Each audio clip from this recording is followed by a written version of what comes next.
আসসালামু আলাইকুম, কেমন আছেন সবাই?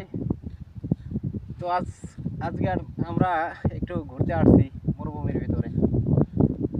এগুলো হচ্ছে বাড়িঘর, এগুলো হচ্ছে খেজুরের মাজরা, ওইদিকে হচ্ছে খেজুরের মাজরা, ওখানে সাইডে একটা পাহাড় আছে লাইলি মতুর পাহাড়।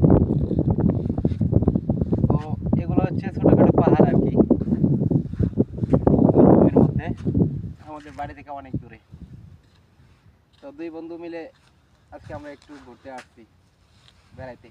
অনেকদিন হলে ঘুরি না, সময় পাই না, যার কারণে আজকে আসছি একটু বেড়াইতে। তো সামনে ওইটা হচ্ছে পাহাড়, ওই পাহাড়টা অনেক সুন্দর লাগে দেখতে। পাহাড়ে এখন গেলে তেল ডুবে যাবো, যার কারণে যাইতে পারবো না।